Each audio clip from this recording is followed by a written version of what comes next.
say she's a real cutie. I am a real cutie, that's right. And I'm kind of a doozy. You are a doozy. Maybe kind of a floozy. I wish you were. Just look for rooms. Right. Yeah, me too, a little.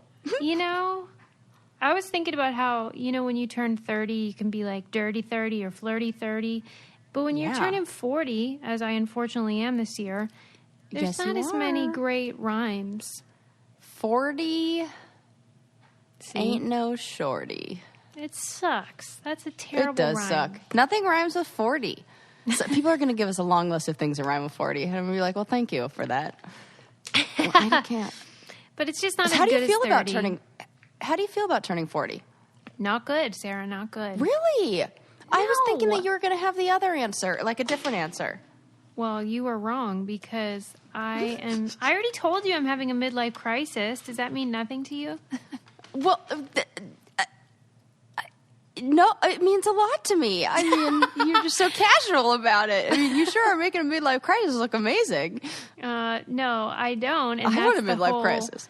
Reason why I require a million filters of fake tan, fake boobs, get out, bleach. You are a spring chicken in my mind. I'm chasing the wind over here. I do try to think about, you know, whatever you're insecure about in 20 years, you'll be nostalgic for. Mm-hmm. So I try to remember that. Yes, that's a really good thing to remember. I just look back at the pictures from back in the days and be like, oh, I remember when I thought about these bad things. There was a video I saw on somewhere on Instagram, and it was a bunch of people, and it was like, what if your inner monologue were a friend right next to you? And it was people just like living their life, and then this other guy who's like playing their inside voice. So it's like a girl like trying on a shirt, and she's like, oh, this'll do. And the inner voice comes in, who's like an actual person saying next to her, who's like, ugh, that thing makes you look frumpy and fat. Yeah. And then makes that noise. And I'm like, we've all made that noise to ourselves in the dressing room. Mm-hmm. Like, I laughed so hard when I saw that. I'm like, yep, even the noise, we do that. And like, how awful it would be if somebody next to you talked that way. I know. We talk about that a lot, how we're so much more cruel to ourselves than we are to even our enemies. Right. Why do we do that? I know. Our inner monologue. Like, remember when you stayed overnight after our date and you go, oh my gosh, I'm loving Jammy Susie or whatever you called it. Yes. And I was like, I know, she's great, isn't she? And we were doing that thing where you put it in the third person because you're being nice to yourself. Oh my God, I didn't even realize it. Yeah. Yeah. Oh my God, it's like you have to externalize it in order to feel it, because it feels like, why does that feel icky to us? Yeah. Uh-huh. And I was like, I know, I love her. She's the best. I'm like, why am I talking about myself like that? That's so interesting. We do that. Have you seen, I'm sure you have, there's a video that went viral years ago of this little girl who's standing on a bathroom sink counter, and she's got really curly hair, and she's like, I love my house, and I love my mom, and I love my friends, and I love my hair, and I love my room, and I love my books, and I love my pets, and I love my dog. And like, I think of her every day. Yeah, she was giving herself positive affirmations. I'm like, we need this all the time. There's a brand called Daisy Natives out there. They're the original ones who did those shirts that say girls support girls with the like red and pink. They're like the OG ones. I think I got you one of those. Yeah. And they have a decal that you can put on your mirror that says, I am cool, strong, smart, and fierce. Or like, I'm cool, strong, intelligent, and fierce, or something like that. And I would just look at that every single day when I brush my teeth and like try to remember that little girl in the mirror. Be like, yes, I love this, I love that. And I swear it does make your day better. Yeah. I know they say that, but turns out they're right. Yeah. We should be nicer to ourselves, shouldn't we? Yeah. We'll learn. And I've been receiving a lot of messages recently about people who have been going through some tough times. Me who have too. said that the podcast has really helped them and helps them laugh and helps them feel like, okay. So, like, shout out to everybody going through tough times because, hey, aren't we all? Mm-hmm. And I'm glad we can all come on here and, like, you know, take a load off and have a laugh and remember that we ain't alone in this crazy, messy world. Yeah. And we always talk about life is difficult. Being a person is hard. So it sure is. What an and honor, it's so though, much that we can harder make their when you're life alone. better. Yes, somebody who said they started a new job and they listened to this on their lunch break, and they worried because they were laughing alone by themselves at a table that people at work would be like, "Who's this new girl?" But I said, "No, it'll bring you people together." Let me find the one that I got recently. She said, I just want to thank you and Sarah for such an amazing podcast. I'm a hospice nurse and I do a lot of work in rural homes, which equals a lot of driving for me for work. She's listened to the show for 2 years, and she says we've kept her company on the road driving from family to family dealing with terminal illness. Oh, and often my heart. She says she uses our topics as conversation starters if her patients or families need a good, lighthearted pick-me-up or interesting discussion. Because who doesn't love a good poo story? Right? Oh, so shout out for to that sending gal. Annie. That was warms nice. my heart. Yeah. Thank you. It's a real honor. Oh my gosh, this is just the most precious thing. I just love us. And by us, I mean not just you and me. I mean like the whole Brain Candy Brainiac Me family. too. It's a lovely community. It really is. Yeah. And it just makes me think about how important it is, or reminds me about how important it is to not isolate, and how some people, especially like I'm such an introvert, you and I both agree on this, that often we just want to kind of like do our own thing, and it's so exhausting to kind of go out and share that energy with the world, that it's nice to have a small network of people who are supportive, that can feel like, they're right next to you, but maybe are miles away. So you don't have to feel isolated and lonely, but, you can still do your introvert thing. Well, our problem, though, is our homes are so lovely thanks to Joybird that we don't want to leave very much. That is true. And let me tell you, I slept on that couch. Well, not couch. I mean, it's a couch and then pulls out into a sleeper bed. Lovely. Oh, yeah. When Sarah stayed overnight, we pulled out the Joybird's sofa sleeper couch, and she said she slept like a baby. I did. And I love any sofa couch that you can, pull out with, one finger. Yes. Yeah, good point. It makes me feel like I'm, super strong. I'm like, oh, look at that. I just pulled out a whole bed. Joybird is so great because you can go online and you can customize what you want. So if you want a certain color, they have everything from aquatic blue to hot red and coral and bubblegum pink. They have everything. Basically, if you can dream it, you can make it a reality. And they have leather, which I didn't realize. They have velvet. The leather's gorgeous, Susie. That sounds It's like nice. that brown color that's like real mid-century modern looking. Yeah, I'm into it. Love. And they have a ton of kid and pet-friendly upholstery options, which I know a lot of people are like, I'm not going to buy new furniture if my kids are going to ruin it. But they have furniture that can hold up to that. And it's all handcrafted, so it's really made high quality, the kind that you don't really find anymore. And they look freaking beautiful, too. So see how Joybird can help you design your dream space. Find your joy today at joybird.com/braincandy. Create the furniture that brings you joy at joybird.com/braincandy. And you can go to joybird.com/braincandy and receive an exclusive offer for 25% off your first 25? order. Oh, that's better than their friends and family discount. But you have to use the code BRAINCANDY to get that 25% off, and you should do it. Go see what they have. You'll love it. Well, I'm getting new updated cushions to my Soto chairs that I have because I want to change the color scheme in my room. And I didn't know this until just a few days ago, that if you get one color and you're like, oh, okay, years later, I'd like to switch it up, you just replace the cushions, and they offer those separately, and they're not expensive, especially with my 25% off. I'm going to do that. Ooh, switching it up to white. I love it. I was so glad you told me about that because it never would have occurred to me that you could get different covers and styles. Any hoodles. Oh, I wanted to tell you about how I went to see Hannah Gadsby show. I invited you, but you were busy. I know. I wanted to go so bad. I love her. Really good. It was so good. Suze, you've been just out and about town lately. Well, Paul McCartney, Hannah Gadsby. Well, remember my New Year's resolution was more music in my life, so that's what made a lot of the concerts, like Billy Joel, Paul McCartney, all that stuff like that.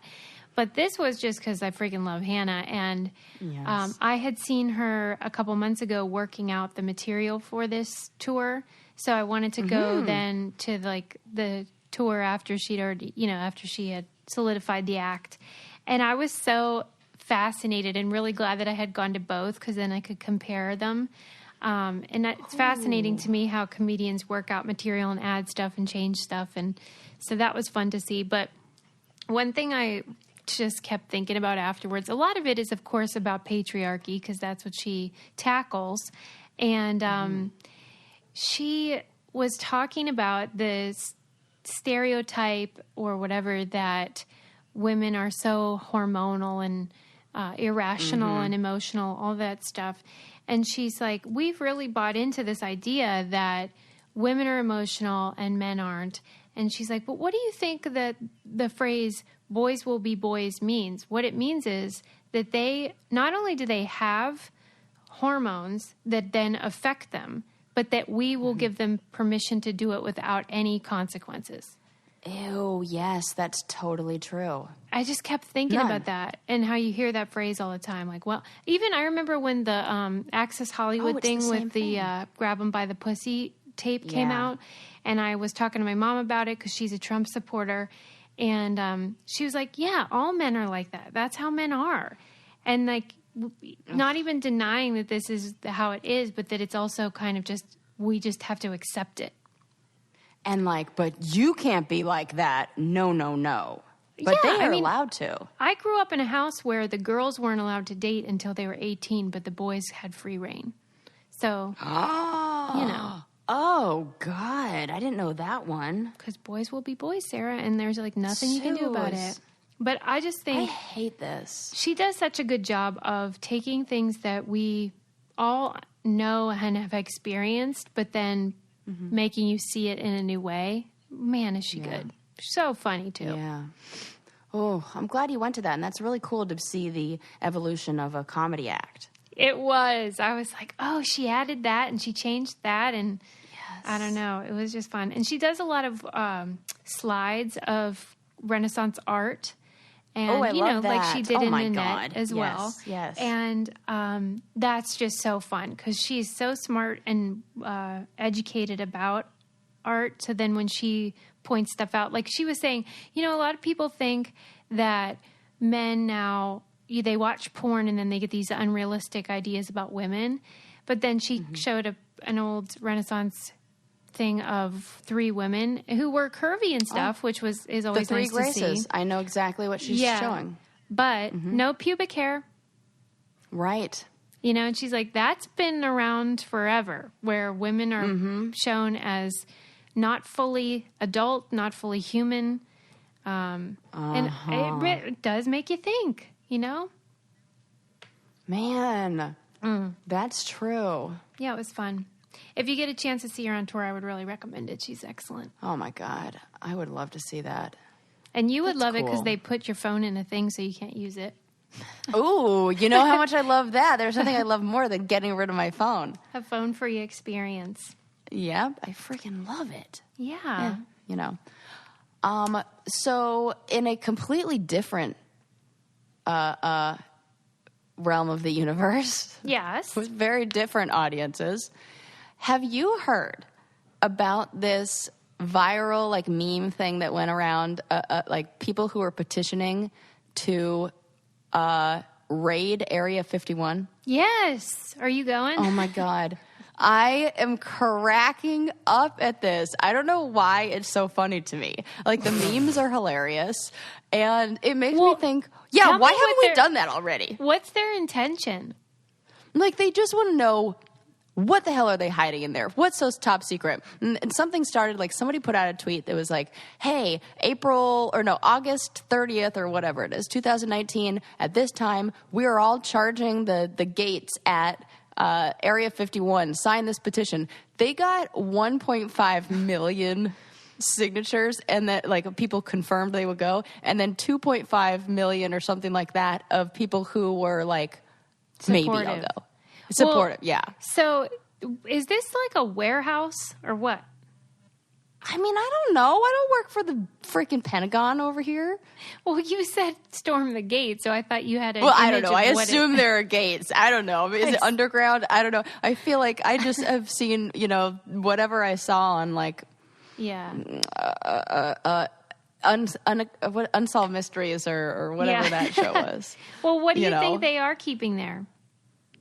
I mean, now I think that there is. I think that there's.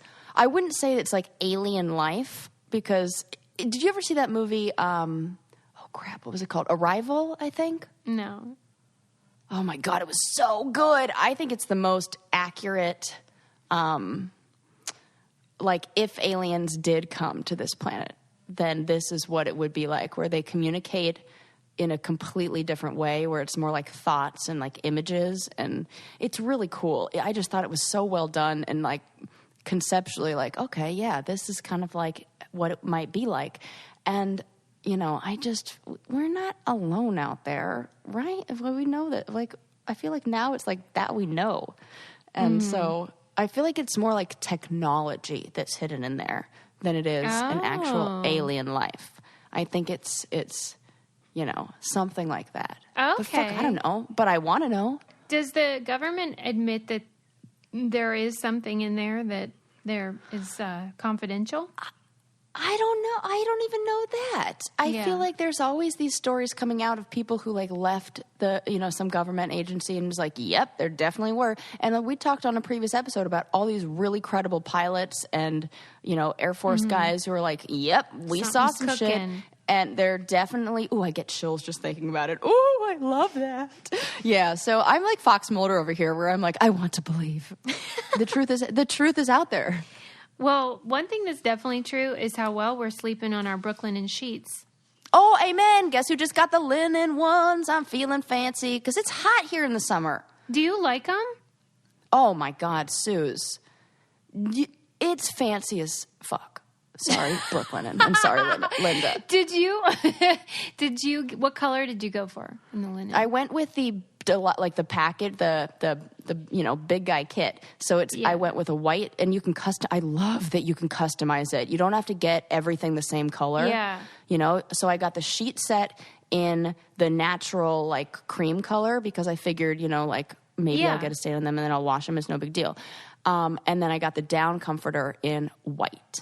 Oh, that's so gorgeous. Nice. That's going to be really luxurious. Come on. Yeah. I mean, I got like, before I have kids and before like, I don't know. Go for the white. I got to like take advantage of like the white furniture and the white, I'm doing it. Yeah, that makes sense. Yeah, it's gorgeous. The Brooklyn hot and that keeps you cool in the summer. Yes. Yeah, they keep you cool. They wash really well. They stay soft. The color doesn't fade.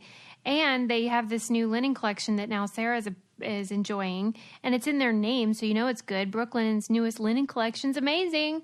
You heard it here. I couldn't recommend their products more for graduates, newlyweds, friends, family, or treating yourself to a little bedroom upgrade. Brooklinen.com is giving an exclusive offer for our listeners. Get 10% off and free shipping when you use promo code BRAIN at Brooklinen.com. Brooklinen is so confident in their product that all their sheets, comforters, and towels come with a lifetime warranty. The only way to get 10% off and free shipping is choose promo code BRAIN at Brooklinen.com. That's BROOKLINEN.com. Promo code BRAIN. They're the best sheets ever. And, commercial over, but I really wanted linen sheets. So I was like, okay, I love Brooklyn, but like I'm going to do my research and I'm going to like look at some, articles that are like the top linen sheets that you can get, blah, blah, blah. Yeah. They were on every single list. Oh, wow. And they were not like number 2 or 3. And the only ones that beat them were like $500 per sheet. And I'm like, who can afford that? That's right. That's what I love is they cut out that middleman so you can get a better deal. Every single best list I found from every single beautiful home, like home and garden, all that stuff. So I was like, oh, done deal. There we go. Okay. End of my story. All right. Moving on. Proceed with the rest of the podcast. Yeah. I was reading this article about how for the political or the presidential candidates, sometimes they'll ask, the candidates those questions that are kind of stupid, but it'll be like, who's your hero, or like, who's your favorite philosopher or whatever. And they asked everybody who their hero was. And anytime that a male candidate even said a woman, it was always their wife or their mom. Oh, for God's sake. Yeah, and I had never thought about that, but it raised an important idea about how, probably because we're not really taught about women who are badasses, that people can't even really think of any that, would be a good answer.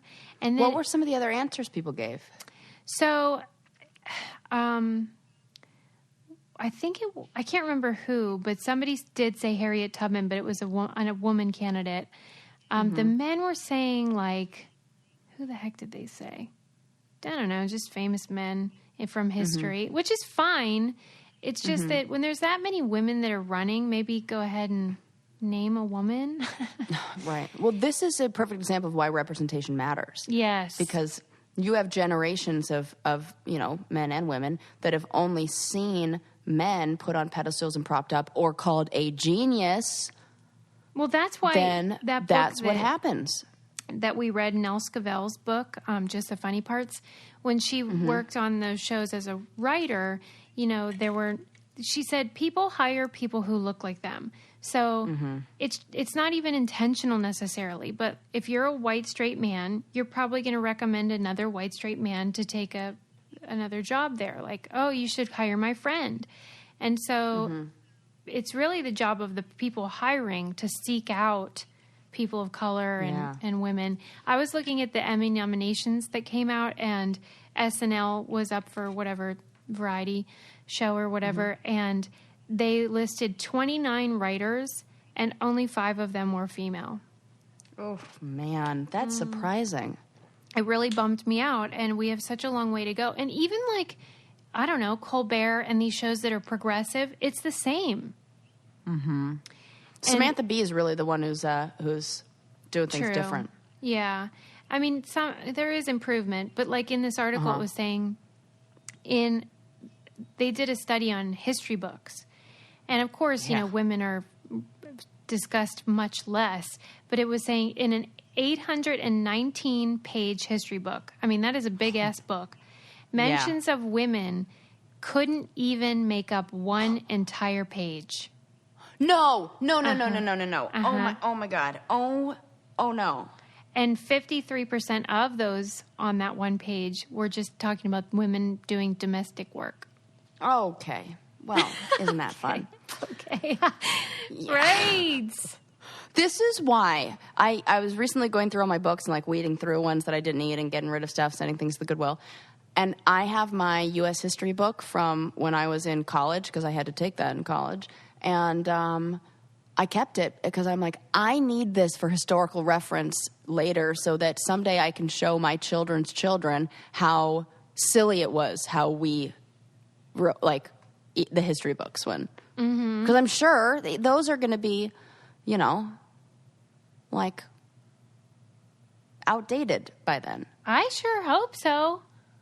Yeah. Oh, God. I feel like it's been 10 years since I took that class. I bet if I were to go back and look at it now, I would already be like, okay, well, yep, that's wrong. I mean, I had a very progressive teacher who was wonderful. She had us read A New Jim Crow in class, and I was like the only one who was engaged in a conversation with her. And she was so upset that nobody cared. And I was like, I care. Yeah, Sarah, we should be so friends annoying. now. I love you. I'm so annoying. Like, teachers love me. Students hate me. I really Unless you get would've. to the graduate level. And then they like me. So. Yeah. Well, I do hope things yeah. are improving and whatever, but it is depressing. Like, when you hear this stuff, you just think, oh, we have not come that far. Right. Aren't you the one who told me that it's going to be like 2040 by the time things are equal? Yeah, what was that about? It was about something in particular. Yeah, it was like with jobs or equal pay. Maybe. Something like that, maybe like that. But that is a long time to wait, Suze. 20 more years, you're going to be 60. Oh, my God. Stop it right this Sorry, second. I'm going to be almost 62. You're not very nice. And also, Suze, I'm going to age so much faster than you because of all the time I've spent out in the sun. So you can be friends with me for the rest of your life. And when I'm 40, I'll look 50. I wish that were So true. I'll look older than you, and you'll be the young-looking one. Do you think that you look your age, younger, or older than you? Oh, good question. I think I look younger only because I don't wear makeup. Yeah. But if I put, which is, sounds so opposite of how it should be. No, if but I you're when I right. wear makeup, and I always wear I'm in Converse and jeans with holes in them right now. So I look, Yeah. I like dress like a teenager. Yeah. Still, You have a youthful style. Yeah, but I think that the sun has not been kind to me, and I know that I am going to be Oh, and you know what? Thanks to all the Brain Candy Brainiacs who've been listening to me talk about this subject recently, who have tagged me in posts on how to identify cancerous moles. Everyone's worried. They are worried about me. Like, you need to go to a dermatologist ASAP. You do. I don't know what you're dragging your feet about. I know. I made an appointment. Get out of here. I made an appointment for like all my doctors last week. I was like, I got to go to the dentist. I got to go get my yearly checkup. I got to go to the dermatologist. I got to get, I forget what I was... Because of that plant talk we were talking about. I was like, I take care of my plants like that. I got to do that for me. Yes, for sure. I'm glad you're rectifying that. I forget who I was reading recently who was describing if you're really rich, you can go to this place out here where, it was Sherry Salata, who was the showrunner on Oprah's show. And when she moved out to LA, she booked this fancy place. I guess it's like a private medical center. And you go in there and you do everything, your physical, your mammogram, your pap smear, your eye exam, all in one day. You have a concierge that walks you from room to room, and then you get all your tests. Everything's done. You don't wait. No problem. I mean, it costs an arm and a leg, but it's like how you want this to be for everyone. Damn. Wouldn't that be amazing? I'm going out in the world and I'm hustling and I'm making money just for that perk. Wouldn't that be life-changing? Yes. I'm doing it for that, and I'm doing it to pay for the airport lounge, the fancy lounge. That's the kind of money I want. I want airport lounge and one-stop shop doctor money. Well, besides that, there aren't any big frilly things in life that I really am like, I need that lifestyle. No, just the lounge to the airport. And one-stop shop doctor. Are traveling and you have a couple extra bucks, like Sarah, then why don't you buy some liquid IV? It is the fastest, most efficient way to stay hydrated.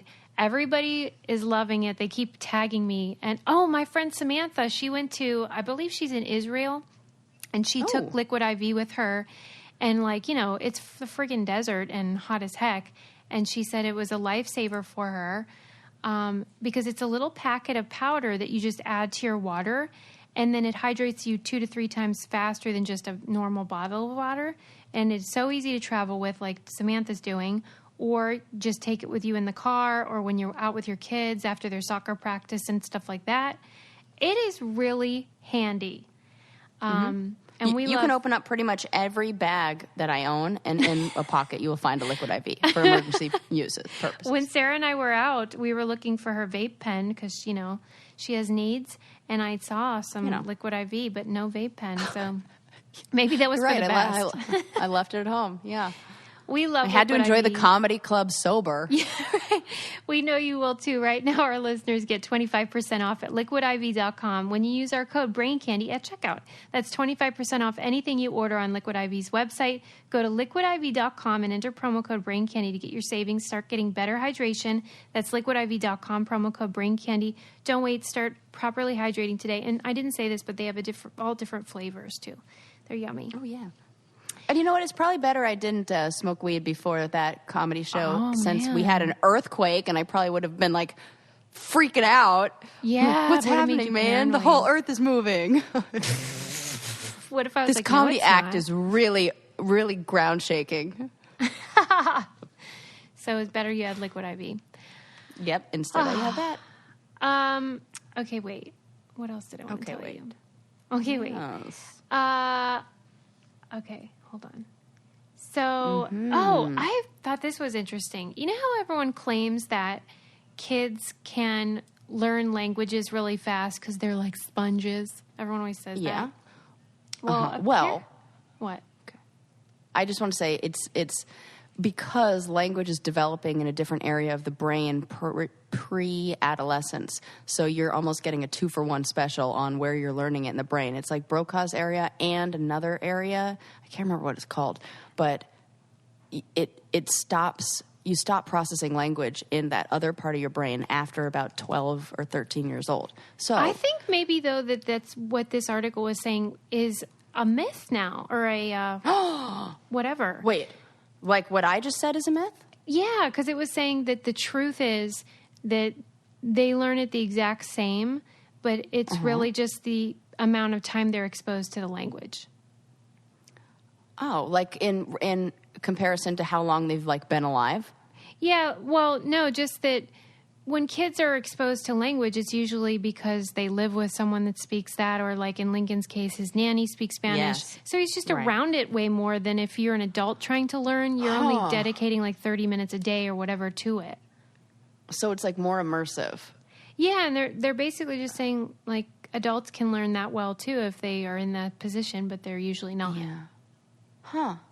Isn't that surprising? I know. Yeah. That's how I felt. I'm gonna have to go back and give that one a little look-see and see if maybe anything has changed since, I mean, like, you know, just like the U.S. history books, one of the best and worst things about the field of psychology and about learning about the brain and all that stuff is we're learning new stuff every single day. So the old rules are getting rewritten, and we're like, oh, remember that thing we said like a few years ago? Turns out totally not true. It's actually this. I do hate that. It's like, oh, you know, and then when you're in school learning that stuff, you just learn that as like, oh, this is the truth. Yeah. And then everything's like with a little asterisk of like, true, might be edited and changed later. You know? Yeah. But So, I mean, on one hand, I hope that it's true, because then if you're an adult that wants to learn a language, you shouldn't feel defeated. But on the other hand, I'm thinking, wait a minute. Anecdotally, it sure as heck seems like they learn it a lot faster. It really is. And then you think about, so, you know, I'm thinking about, as we've talked about this with like fear and how it's really our experiences in the world that then, and even what we were talking about, I think, like just last episode, about how your brain is like automatically defaults and like gives you the whatever, like takes shortcuts. Yeah. And the shortcuts are based on your experiences out there in the world and gathering information.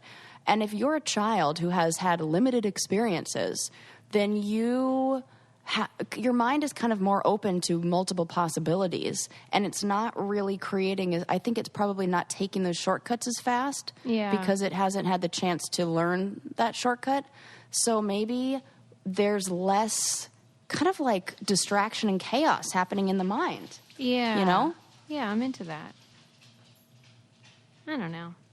Yeah. I think the jury's still out. Yeah. I just love any subject that we can then just like unpack and. Yeah, because it's not. Here's the thing with all these studies and stuff, including the ones about food, where they're like, salt is terrible, salt's the best, whatever, those kind of things. I think part of the problem is that the scholarship is nuanced, but that the media needs clickbait and they need like the flashy headline, and so they distill it down into this little repeatable chunk that doesn't represent the nuance of the data. And so then we walk around with like half information. We've seen this tons of times on our show where we get stuff wrong. Right? It's the friggin' 10,000 hour rule thing. Yeah, right. I mean, there's so much more that went into that. And thank goodness our friend David Epstein, friend of the Brain Candy podcast, went into that on the Sports Gene about like, what is that study really what are we showing? really talking about? You know? You're talking like 10,000 hours of people who already have skills in that area, like basketball players or professional violin players, not like, you know, whoevs. Yeah. So, yeah, it's important to kind of like, you know, look and dive deeper into those things and say like, what's really going on, you know? Yes. How about how there have been a bunch of fires that have been happening at sushi restaurants, which is particularly funny given how little flame is used at a sushi restaurant. Oh my God. Why is this happening? You know those little tempura flakes they put on top of rolls sometimes? Yes. Well, you're like, that's the most delicious part. You're like, where are you going with this? Well, evidently those tempura flakes are highly flammable, and sometimes because of what they're made of, they can self-ignite. What you saying? It's like a bale of hay, but then with, I guess there's some sort of oil, because I guess the tempura flakes are fried at some point. And then packaged really tightly, and then they can just self-immolate. Oh my gosh. Sushi with a side of fireworks. Yeah, and like these sushi places are burning to the ground. They've had 5 restaurants go up in flames. How come we're not hearing about this till now? Is this some sort of manufacturing problem of the tempura flakes? It sure seems like it. They've got to find a new way to package these guys. That seems silly. That I remember there were not a few years, but it's probably like maybe 15 years ago now. There were buzzing around the internet were these articles on acrylic nails catching on fire, and how your manicure could be like there's something about the certain nail polishes or whatever. Like if you got too close to an open flame and had acrylic nails, that they would like catch on fire. And I was like always terrified that my fingernails were going to catch on fire, even though I didn't have acrylic nails. So it would be like if they got close to... Yes. Something. Not like spontaneoally combusting like the tempura flakes.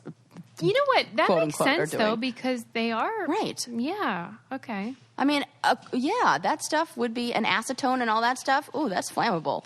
But why is it that it was just happening for a while and now it's fine?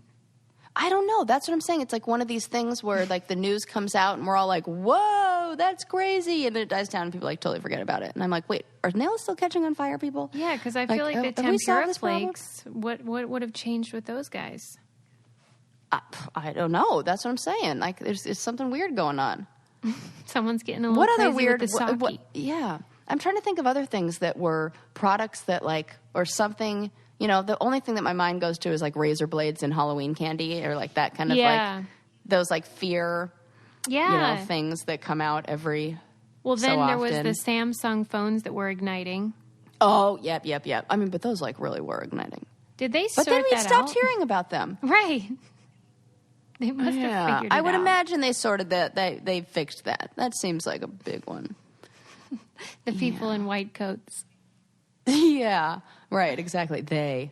Well, there was a little girl. I love when little kids sort of notice problems and then work on, looking into it. She was starting to think about, when little kids go in, and this happens to Lincoln all the time, if they go to use a hand dryer in a bathroom, it hurts their ears, and he'll cover his ears. Yeah.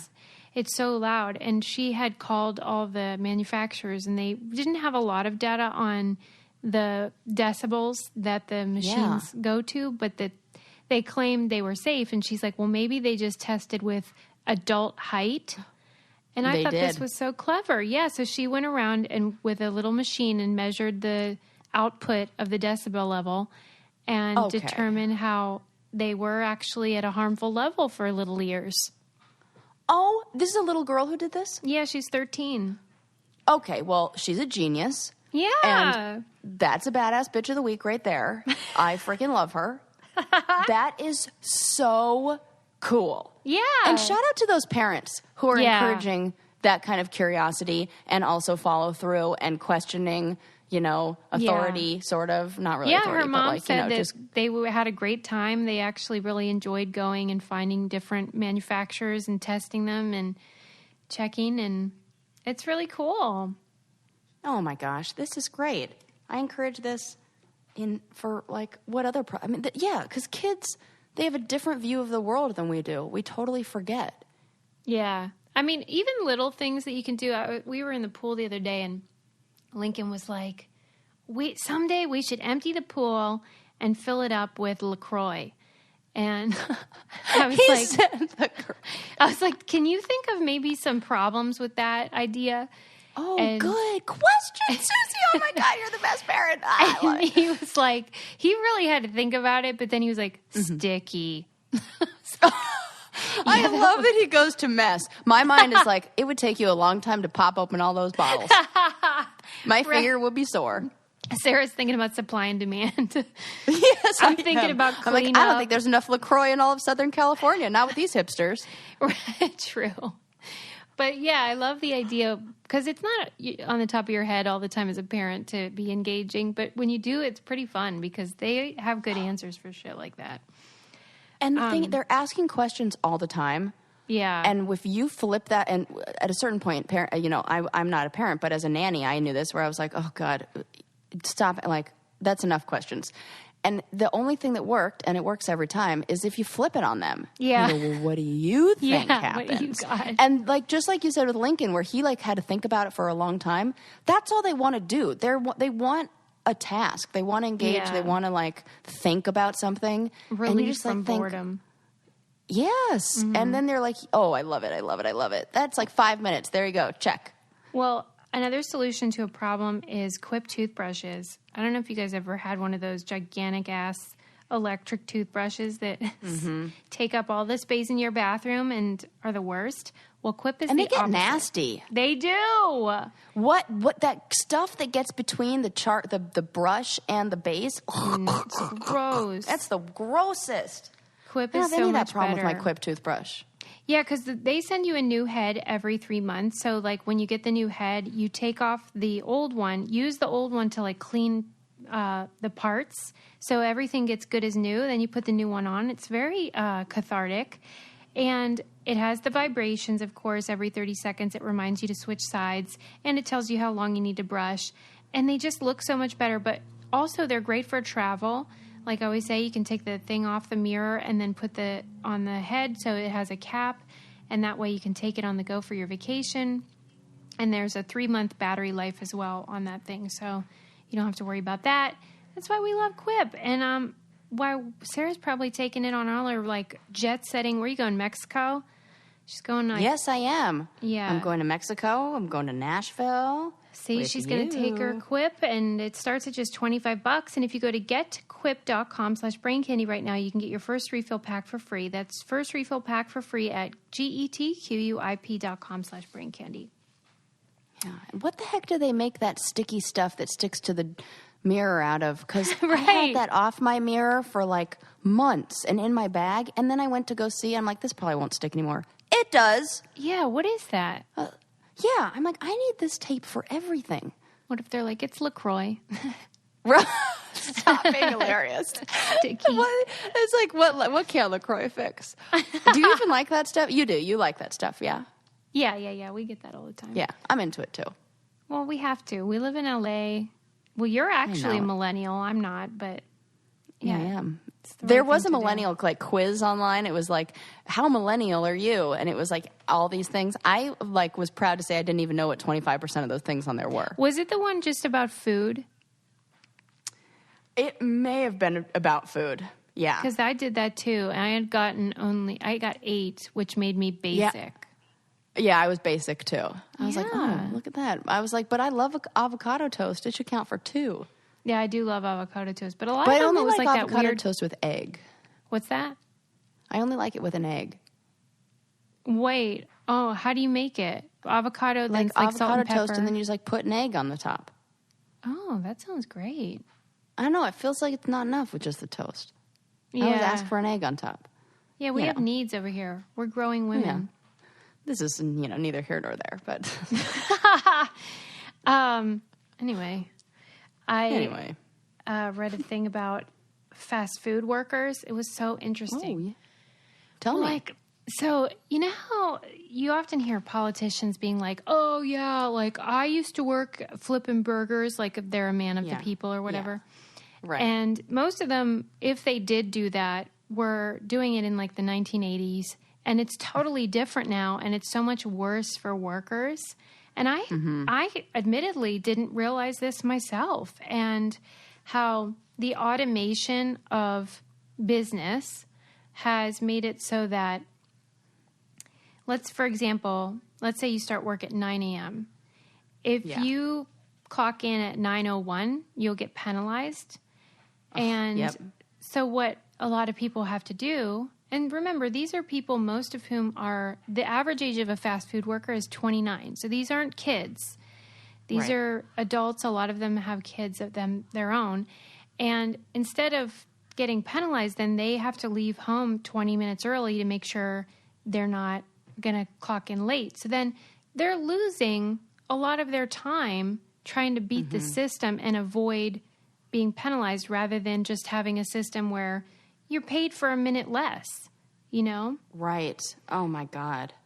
So they gave a lot of examples of that, where they understaff kind of on purpose. Yeah. And then they just tell the skeleton crew to like hustle more. And it's to save them $10, you know, for the employee that they didn't bring in for an hour. Mm-hmm. Oh my God. Yeah. And I didn't know this. You can see it. How like they schedule, it's an algorithm that schedules people, which I didn't know that. And so me neither. They do it based on traffic flow of the restaurant, which changes all the time. So they don't know. Your schedule isn't even consistent. Yeah, their schedule's not consistent, and they don't even know if they're working until like 2 days before. Oh, forget that. Yeah, and so they can't plan their whole life. Yeah. Could you imagine if you had a dentist appointment? Right. What do you do? Right, and you just have to hope and then maybe switch if you get scheduled, and it's a pain, and it's terrible. Oh, my gosh. That is not good at all. Because if you're removing sort of the human element, where, let's say, back when I was working those kind of jobs, you just tell your boss, I'm not available on this day or that, and they can rearrange the schedule maybe. This is all like... that's what a boss is supposed to do. A shift manager, that's what they do. They manage the shifts. It's almost like they're purposely creating distance, so it's like, oh, it's the computer did it. Yes. Oh, my God, you're so right. And if you think about it, if a computer does it, it's a fast algorithm, blah, blah, blah, then they don't have to pay that shift manager for the time to sit down and write the schedule. Mm-hmm. Yeah. When I was working at I have very little experience with one of these kinds of jobs, but the one big corporate company I worked for was Nordstrom, and I hated it because they were like that with us clocking in and out, and I was so nervous. I would like run to go, and they put this is different than fast food, but it's in a big, department store. The place where you have to clock in is way in the back, like in the warehouse, like where they have, not warehouse, but, like in the stock room or like employee area. And then the rest of like where the restaurants will be, where you go eat lunch or whatever, will be like a 15-minute walk to the other side of the mall or the other side. So I'm spending I add a half an hour. So it's like I clock in, then I like run to go eat my food, and then I have to like run back, and I have 5 minutes. And I got talked to for being like 2 minutes late on the clocking in. And I'm like, this is ridiculous. What do they do? There should be like a up? 5-minute grace period. I think I was in like I never got fired or anything. I ended up I left and went to Gucci. Because, it's Gucci. But I definitely, butted heads with my shift manager over stupid thing where it's like, and here's the thing, it's not even their fault because they're reporting to some other boss who's then they're coming down on, and it's like, and I heard this from a Nordstrom employee recently, that like everybody's stressed out there. Yeah. Like all the employees, there's so many different departments where now they have, to hit certain numbers, and like the customer service is not what it used to be because nobody's about taking care of the customer and just having that enjoyable shopping experience. It's about the bottom line and getting the most money and making sure that, your shifts, like one woman who was doing my makeup once at a Nordstrom counter was like telling me way too much. And she was like, yeah, and this is going on and this is going on. And I was just like, damn. Things are messy at Nordstrom. Well, so and it's like, if that's there, imagine what fast food is like. The people that we're penalizing too are, if we're at a fast food place, I mean, they get berated, they get stuff thrown at them, and they're making $8 an hour, Right. And it's just a real bummer. And I just think about those people, how hard they have to work for such a small amount of money. Yeah.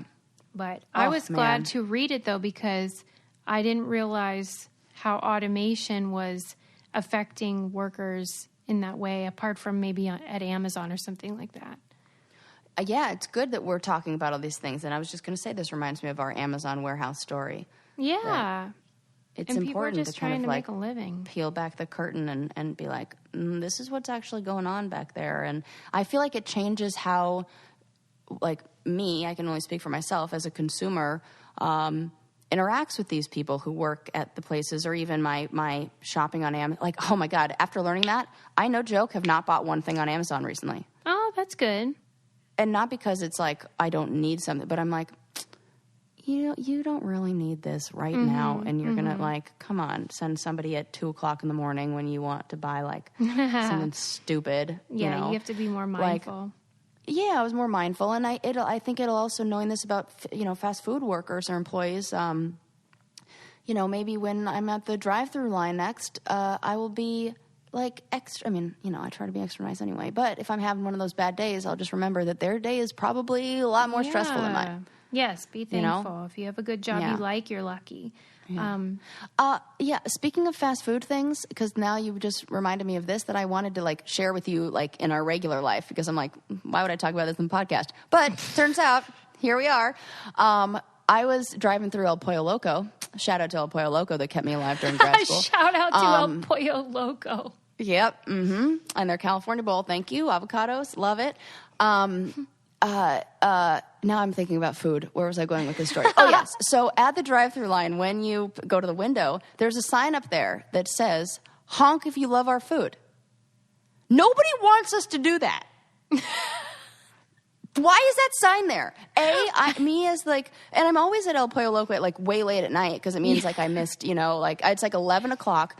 I'm like, the people at the window don't want me to honk. The businesses around me, the people who live in this neighborhood don't want me to honk. Yeah. Why is this on the window? El Pollo Loco, I love your food, but I hate your marketing.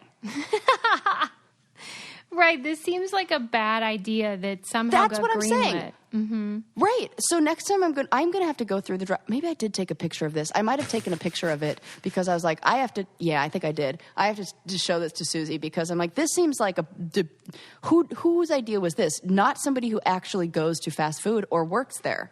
This was like somebody in the advertising department who like eats avocado toast and is like, I've got an idea, yeah. Honk if you like da-da-da-da-da, because they're in the car. No, we don't want you to do that. No. Bad idea. Back to the drawing board. In and general, it's at every single location. I really reject all calls for honking. That, like, when you pass picketers and, it says honk for whatever, equal pay or whatever the heck. Yes. I don't know. Maybe we could say, like, if you aren't honking, we'll assume you support us. Yes, I wanted to say reverse that. it. That's exactly it. Just like sit there silently and do nothing if you agree with this. And like you're at El Pollo Loco, you obviously like it. Obviously, right? It's like, yeah, you know how there's other places open right now? I'm not there. I'm here. Right. I don't need a honk. I already drove here. It's fine. And I don't need your sign. What you do need, though, is stamps.com, because it eliminates the hassle of shipping, because you can print out any kind of postage you need 24/7 for any letter, package, class of mail, wherever you're sending it, right from your house or office, wherever you are. Slap it on your package and put it out, and your postal worker will pick it up. It's that simple. You get discounts on stamps, 40% off on priority mail. It's so great. It's a no-brainer. It'll save you time and money. We love it. We use it for all of our stuff we ship from our offices.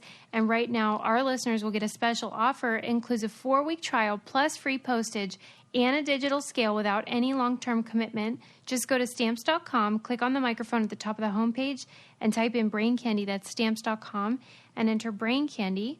And now also we have a guest today, Sarah. Oh, finally. I know about this. Yeah. We decided it was essential for Sarah to come and interview our guest, who is Lori Gottlieb. She's the author of the amazing book, Maybe You Should Talk to Someone. She is. Does she have an MFT or is she something else?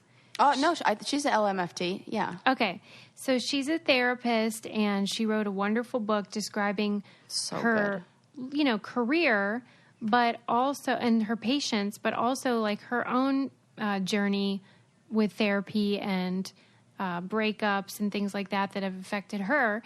It is so fun, and it was really fun to talk to her. Did you enjoy it, Sarah? Oh, my God, I've been bragging about this interview to everyone who has ever been a part of my MFT experience program, whatever. I'm like, oh my God, guess what I did? Oh my God, guess who I talked to? And guess what? She's just as amazing as you would think. Yeah. And she's really got that has voice. A gift. She's got the therapist voice. Does she? When I listen to her, I listen to, her interviews and all that, and I'm like, yep. That's the voice. It's so soothing and relaxing, and I love it, and I feel like I'm in a session. She does a great job of describing what it's like to be a therapist, which you wouldn't know unless you were one, and also what it's like to receive therapy. And that's all relatable, or if you've never been to therapy, this can help you understand the process and different approaches. And it's also funny and fun to hear about people's cuckoo behavior, because we all have cuckoo love behavior. That. Hello. We sure do. So you'll definitely want to read this book. Maybe you should talk to someone by Lori Gottlieb. But also just listen to the interview and see what you think. She talks about, if you have someone in your family that doesn't want to go to therapy, she describes maybe some techniques on how to convince them that they will like it or that they should try it. What else do we talk to her about? We talked to her about how she appealed to both therapists and clients, and how nobody who's done that, and tackle best of both worlds. And therapists are loving this book and using it as a resource, and clients are loving this book. So that's everybody, and we love her. Yeah, she's really easy read, and she was a fun interview. So enjoy our interview with Lori Gottlieb. Lori, congratulations on your book. Thanks for coming on Brain Candy. Thank you so much for having me. We were so excited to chat with you. Sarah just got her MFT. Yes. So she's fangirling over you. Associate officially. And I just can't wait to go that. brag. Congratulations. Yeah. Oh, thank you so much. I'm just so excited to brag to all of my therapist friends that I got to talk with you, because your book is like all we're talking about around the clinic. I know. How's that feel to be like a celeb in your world? Yeah, I don't think of myself that way at all. So, I think it's funny that a lot of people are saying things like that, because, I really I'm bringing people into my world in this book. But I also think that it's very much the world of anybody who either is a therapist or has been to therapy or knows someone in therapy. So I just think that I'm simply representing everybody else. It feels like there was almost a kind of a gap in the market where people were just dying for a book like this. Why do you think that is?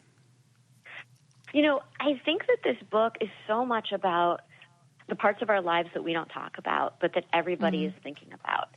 So I think that especially with Instagram and Facebook and Twitter, I think that we know that we're getting, curated versions of people's lives. But what I get to see every day are the real versions. And I think that that's what resonates with people, is this idea that, oh, they're not alone, or, oh, this person thinks that too, or this person struggles with that too.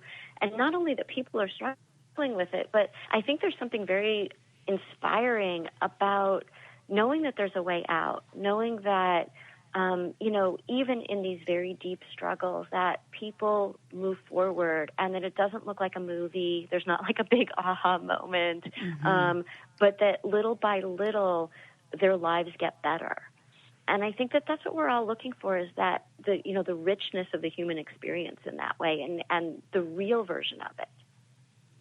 Do you think that the only thing that is necessary of a client is that they are just willing to keep trying? No. Tell me what is the truth? Like, what is necessary? I always say that therapy involves being both vulnerable and accountable. And so, if you come every week and you're reporting on all of these things, but you're not making changes out in the world. You're not being accountable. We like to say that insight is the booby prize of therapy, that you can have all the insight in the world, but if you don't make changes out in the world, the insight is useless. So if people come in and they say, oh, now I understand why I keep dating people who, aren't right for me, but then they go out and they date exactly the same kind of people, you're not going outside of your comfort zone. You're not doing anything with what you're learning about yourself in the room. And one of the, I think, great things about the therapeutic experience is that we hold up a mirror to people and help them to see their reflections in a completely different way than the people out there will do for them. Our friends will offer what I like to call idiot compassion, right? They, it's like, yeah, that guy was a jerk. You're right. Or, yeah, your boss is this way or your mom is this way. And a therapist will offer wise compassion, which is to say, what is your role in all of this? What are you doing that is limiting yourself? And it really forces you to take action. I think people don't think of therapy as an active thing, but it really is. We really want you to take action between sessions. And if you're not, we're going to call you on it. Yeah, that's hard though, man. Yeah, it is. It is. I'm tired. It is hard. It is, so I think yeah. if you're signing up for that experience, it's not an hour of head nodding. It's not an hour of let me just download my week and you're going to validate my experience and I'm going to leave and feel better. That'll feel better in the short term, but it won't help you in the long term. And we're really playing the long game. I was thinking about. I think a lot of people are in this position where I think that the younger generation is more accepting of therapy and it's not as stigmatized. But like someone like my mom, for example, we're all like, oh, you need to go. And she thinks it's, crazy, which a lot of older people think it's, phooey. And so I want to know, for people like us, how do we convince maybe someone we love that this is worthwhile and will be helpful and a positive thing for them?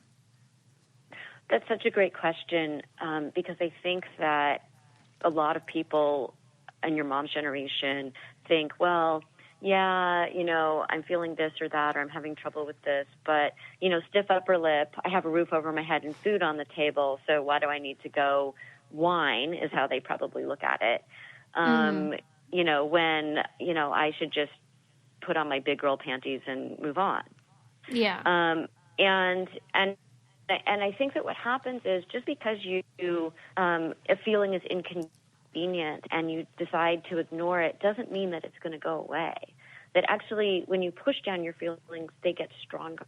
And they don't come out necessarily in a straightforward way, but they come out in behaviors. They come out in things like insomnia or controlling behavior or anxiety or self-sabotage or short-temperedness or whatever it is. And I think that it's funny because if it were a physical symptom, if somebody's feeling like something's off in their body, they're going to go get that checked out before, say, they have a massive heart attack, right?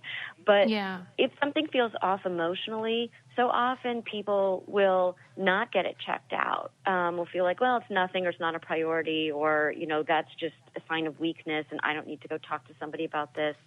And then they have the equivalent eventually of an emotional heart attack, and that's when they end up in therapy, if they do at all. And why suffer so much? So I think for people like your mom, the question is, what's the downside? And why not just try a session and see what it's like and see what it's like to sit there. And if she doesn't like it, she doesn't like it. But it kind of plants the seed that there is another way to deal with something that might not be working. Yeah. You talked in the book about this idea of tolerating pain because it's more comfortable often than even having to change or, having possibilities. And I was wondering, for people who maybe feel like, I don't even know where to start and how does this change happen? Like, what does kind of get the ball rolling to make change or like the idea of having possibilities more tolerable? The thing about change is that even positive change is hard to make because we always have to give something up when we change. And sometimes what we're giving up is the familiar thing that even if it made us miserable, at least we knew what it was and we were comfortable there. If you change, you have to go into uncharted territory. You have to go outside of your comfort zone.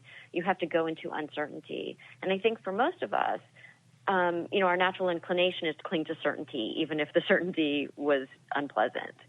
And so, making change requires effort on our part. It requires intentionality. We can't just kind of, float along the way that we've been doing and change at the same time. You have to do something different. So I think that another misconception about change is that people think you make a change and it's this concrete thing, but it's not. It's like these tiny little steps that you take that add up over time to a much greater change that then becomes tangible that you can see. So in the therapy room, every week I'm seeing these almost heroic moments where people are making these tiny, almost microscopic changes week to week. They didn't react this way to their partner. They decided not to engage in this. They decided to explore the idea of grad school, but they're not going to do it yet.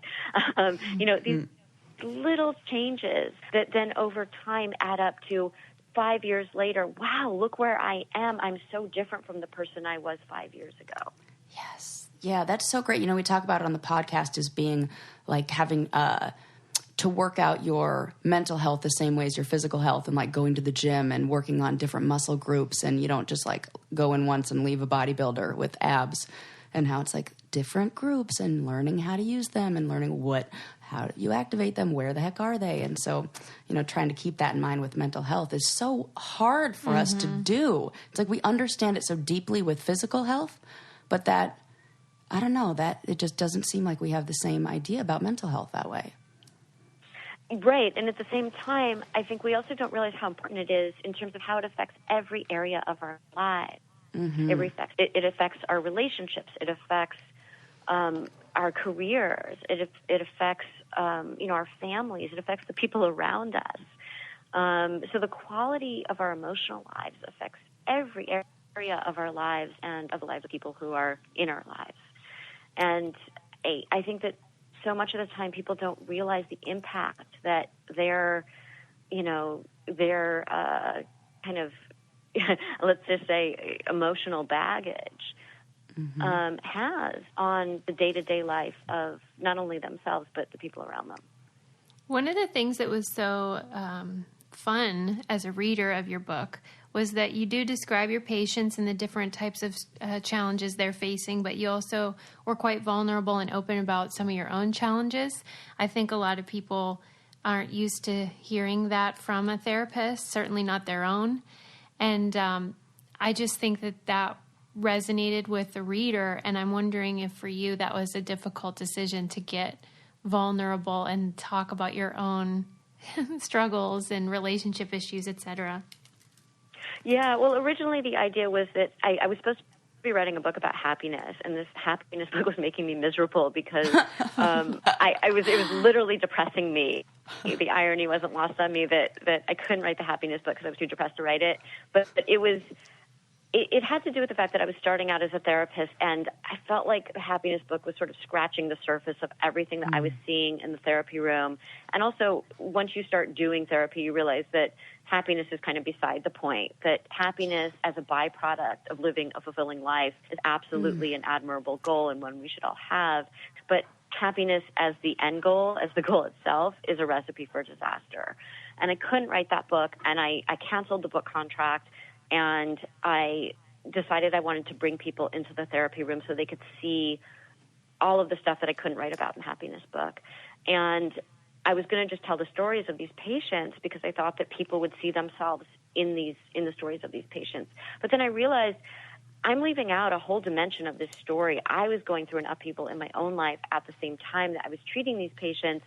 And if I didn't include that, it would almost feel fraudulent. Because I feel like one of the major, I think, takeaways from the book is that we're more the same than we are different. Yes. And I say at the very beginning of the book that one of my greatest credentials is that I'm a card-carrying member of the human race, that I use my humanity as a therapist. If I haven't lived, if I haven't gone through struggles, how will I help people with their struggles? so I don't talk about myself in the therapy room at all, but I use my life experience to help them with their experiences. And so I really felt it was important for me not to be the expert up on high, but to be just another human being in the room. And so I become the fifth patient in the book. So we have the stories of these four very different patients and what they're going through. And then we have this fifth patient, and that's me going through something very specific at the same time. And it's so great that you were able to do that, because I really think it bridged that gap between books for therapists and books for, regular people who are going to therapy. Yeah. And I mean, when this book was, we had clients who were coming into the clinic who were talking about this book, who were recommending this book. And, before I had even picked it up or heard about it, I was like, oh, these clients are going to tell me I need to read a book about. Okay, thanks, guys. I got it. And then all of a sudden I started hearing it around the clinic from the therapists of like, no, you guys have got to read this. This is really good. And it really does such a beautiful job of illustrating that human experience and also the connection that being vulnerable creates in the room. And I feel like that, just like talking about Susie and her mom, who maybe is a little resistant to going to therapy, or maybe a lot resistant to going to therapy, that seeing that therapists, they're people too. And it's not this kind of old school view of the therapist behind a clipboard and somebody laying on the couch and, you kind of having all the knowledge and them being a total mess.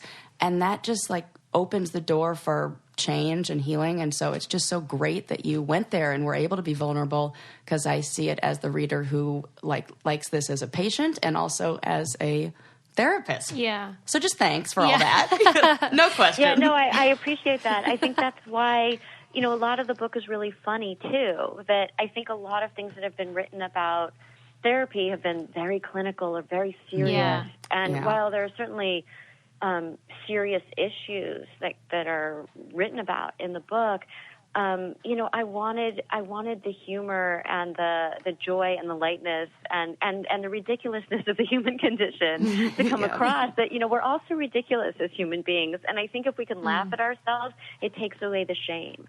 So many of us are hiding all of these things about ourselves because we think, oh my God, people will think I'm not normal, or something's wrong with me. But we're all ridiculous in that way. We all think these things that we think are weird or abnormal, or we do things that we think are weird or abnormal, but they're so normal. And I think that it's such a relief when you write about this and other people say, I do that too, or I thought that too, or I thought I was the only one. And you can laugh about that connection, that we're all sort of connected by the ways that we trip ourselves up, the ways that we keep doing the same thing over and over and ending up in the same place and not realizing it until finally it clicks and you make those changes.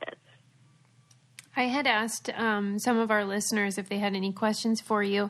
And one of our listeners, Kimmy, she said that she loves you, number one, and you're one of her favorite humans. And Thank you, Kimmy. And she wanted to know something that was discussed in our book club meeting, which was, how did you manage the sort of confidentiality issue with the stories about your patients? Yeah, it's funny because I think in the audiobook version, they don't put the author's note that's in the hardcover version where I explain this. And I really wanted to put that up front because I didn't want people to be distracted by this question of, well, wait, how is she writing about these people and I can't focus on the book? So I got permission to write about everybody that I wrote about. And I had also written about people throughout my career because I had been a journalist before I was a therapist. And so before people even come in my office, in my informed consent, they know that they might be written about as long as I diligently disguise any identifying details.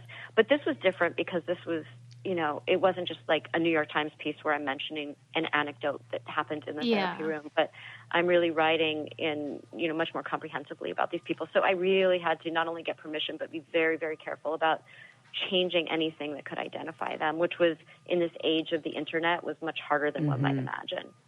Oh, I could imagine. I was curious about one thing that you mentioned in the book, which was about the prescription that you had, or it was mistakenly given to you for, I think it was an antidepressant, and then it kept getting called out at pharmacies, and you were like, oh crap, if any of my clients are here. And I was just curious about that, because I had never thought of what would happen if my therapist were on medication, and it wouldn't bother me. But do you feel like that would bother a lot of your clients if they knew you were perhaps on this type of medication? I think there's a strange double standard, which is that on the one hand, people who come to see us want us to be human. They want us to just be people in the world, because otherwise, nobody wants to go to like a robot, right? Nobody wants to go to somebody who hasn't lived life and isn't real in that way. But at the same time, I think that they don't want to know about it. It's like when you're a kid, like, your parents have sex, but you never want to ever go anywhere near that.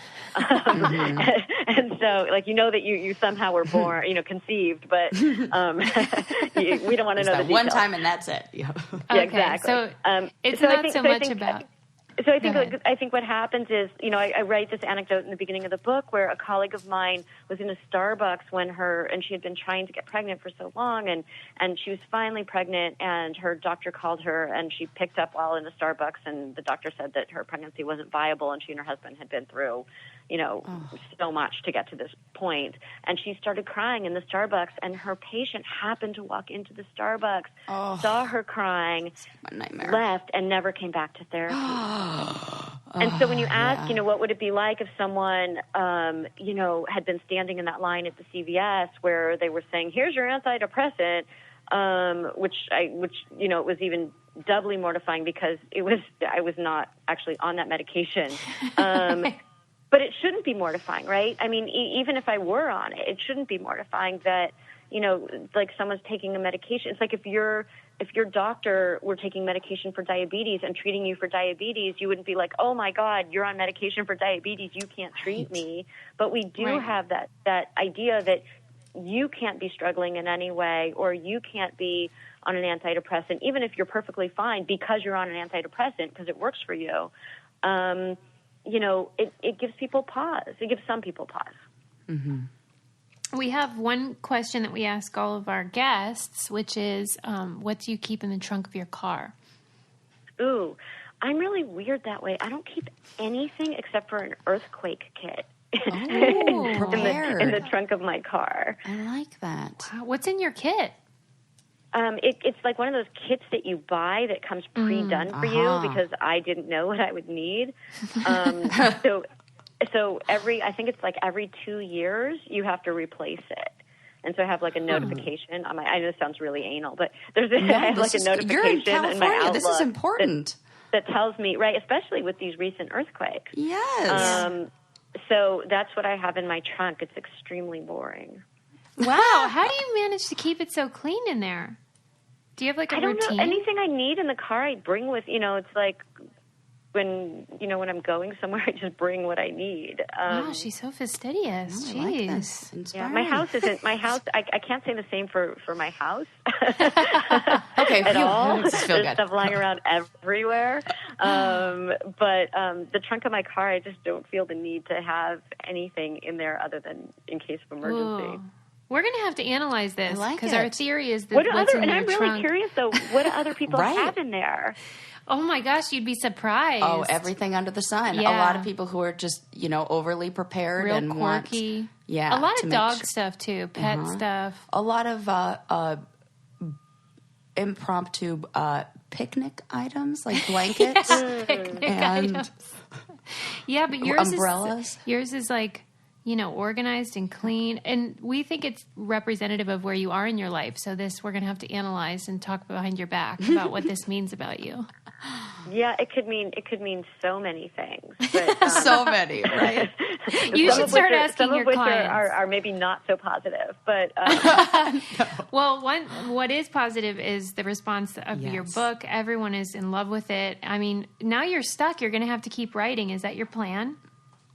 Well, I write the weekly Dear Therapist column for The Atlantic. Mm-hmm. So, yes. I do that every week. And I'm about to go do a TED Talk. So I'm writing that. Oh, gosh. So exciting. Wow. Congratulations. Yeah. Thank you. And I'm not even thinking about another book right now because I have a busy practice and a busy family and these other endeavors. So I'm enjoying the fact that a lot of people are that this book is resonating so widely. With a lot of people. I mean, you've really helped a lot of people, and we're just excited to see whatever myself you included. do. Yeah, and we're also working on the television version of the book right now. So no way! Oh, cool! With Eva Longoria. What the heck? Are you serious? That's going to be great. That's really cool. That's exciting. Do you feel fancy? That's in development right now. Oh my God. Do you feel different, like you're fancy pants, or do you feel like you're just the same gal? Oh, absolutely the same. I mean, one of the things that's been so great about this book has been, I think that a lot of people, myself included, thought no one's going to read, a book about this, right? And, it's so small. It's so, it's not commercial, all these things. I said, I don't care. I just want to write it. And I felt like 3 people would write it. And actually, when you asked earlier, how I felt about revealing so much of myself in the book, I really thought 3 people were going to read it. And so if I had known that so many people were going to read it, we're on like week 10 on the New York Times list right now. So, if I knew that so many people were going to read it, I might have chickened out. And I'm so glad I didn't. Yeah. It's almost like childbirth. Like if people had told you, what it was going to be like, you might have thought twice about that, but then you're so glad you had the kid. Yes. I'm so glad that I didn't know how many people were going to read it, because I think I would have either not put myself in it or tried to clean myself up a little bit.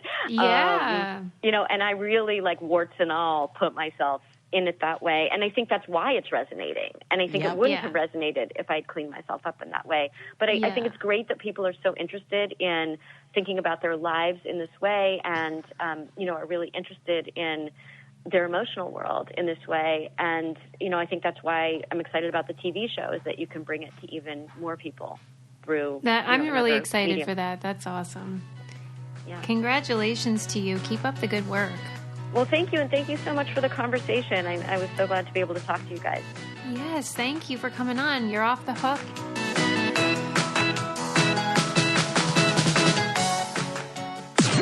This podcast is brought to you by Wave Podcast Network. Check out all of our shows, including the Brain Candy Podcast, I Don't Get It, Coffee Convos, and Let's Talk About It.